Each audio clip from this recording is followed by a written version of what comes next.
Hello friends, আপনারা ধ্রুব রাঠির নাম নিশ্চয় শুনেছেন।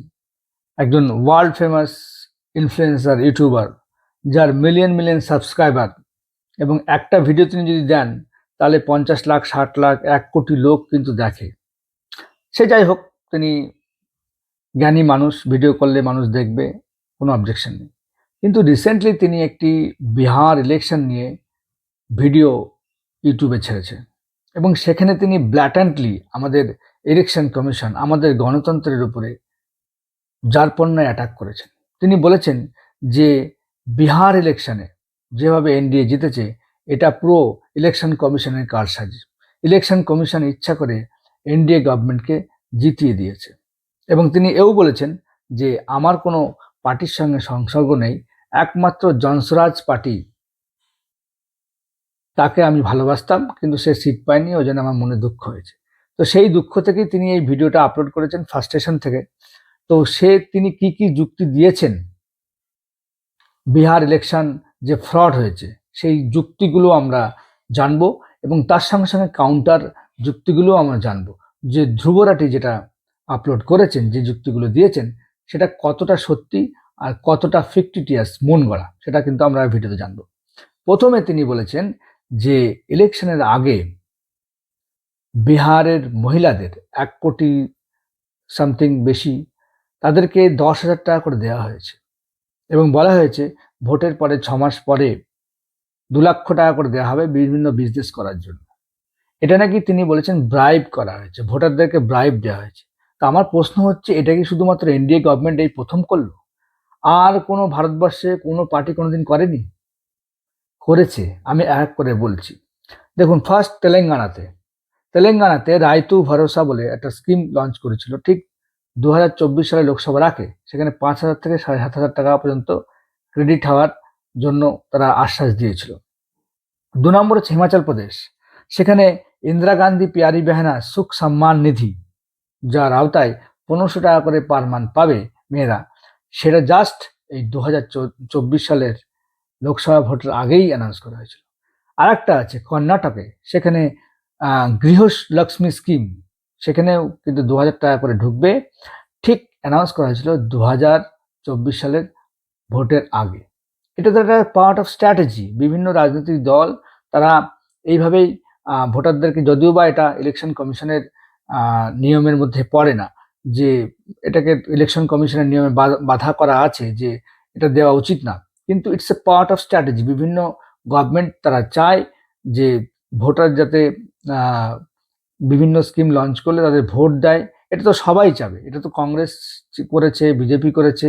এর মধ্যে ব্রাইবারি জিনিসটা কোথায় আসলো? এটা তো স্কিম, বিভিন্ন স্কিমে, সামাজিক স্কিমে টাকা জনগণ পেয়ে থাকে।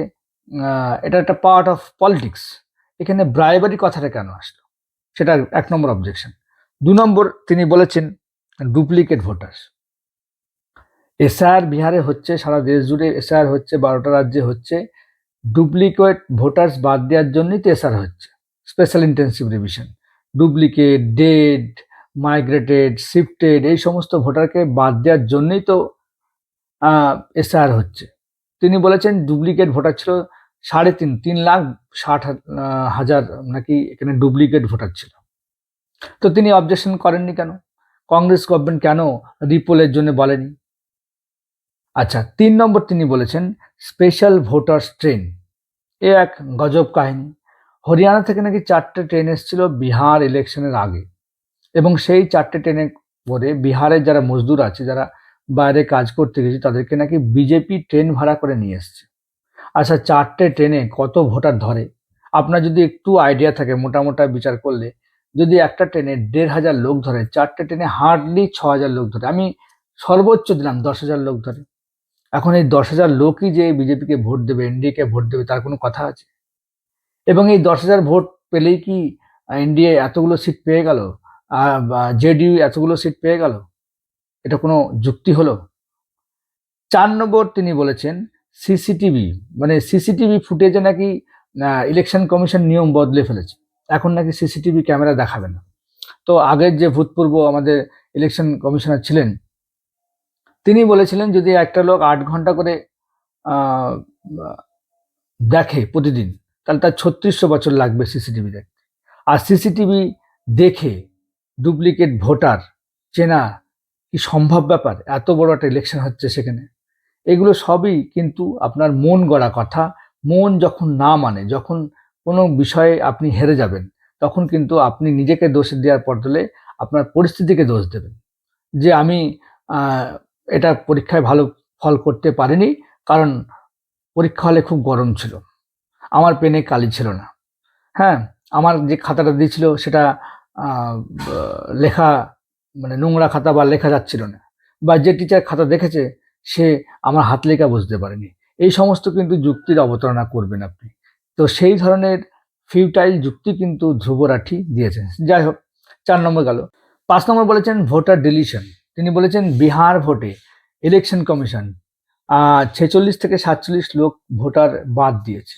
আপনারা যদি নভেম্বরে আমাদের যে নতুন চিফ জাস্টিস সূর্যকান্ত এবং জয়মাল্য বাগজির জাজমেন্টটা দেখেন, অবজারভেশনটা দেখেন, তাহলে আপনি বুঝতে পারবেন এটা কতটা ফিউটাইল। সুপ্রিম কোর্ট বলেছে যে তাদেরই বাদ দেওয়া হয়েছে যাদের ডুপ্লিকেট ফাউন্ড করা হয়েছে এবং মাইগ্রেটেড ডেড তাদেরকে, এবং একজনাও, একটা সিঙ্গেল ভোটারও কেউ অ্যাপিল করেনি তাদের নাম তোলার জন্য। এটা কিন্তু কারুর অবজারভেশন না, সুপ্রিম কোর্টের অবজারভেশন। এখন আপনি বলতে পারেন সুপ্রিম কোর্টও কিনে রেখেছে গভর্নমেন্ট, আপনি যুক্তি দেবেন, কারণ আপনি যুক্তি দেওয়ার ক্ষেত্রে সিদ্ধহস্ত। দুনিয়ার ভিডিওগুলো তুলে, ছোট ছোট ক্লিপিংগুলো তুলে আমি ভোট দিতে পারিনি, আমার নাম ছিল, আমার ডিলিট হয়ে গেছে, আপনি এই ধরনের আবেগ সৃষ্টি করার চেষ্টা করছেন। কিন্তু আসল ফ্যাক্ট হলো একজনাও আসেনি অ্যাপিল করতে। অ্যাপিলের তো পয়েন্ট ছিল, ইলেকশন কমিশন তো বলেছে যে আপনারা আসুন অ্যাপিল করুন, তা করছে না। এবং 283খানা যে ভোটার বুথ আছে সেখানে কোথাও কিন্তু ইভিএম এর জন্য রিচেক করার জন্য আবেদন জমা পড়েনি 7 দিন পরেও, এটা ইলেকশন কমিশন বলেছে।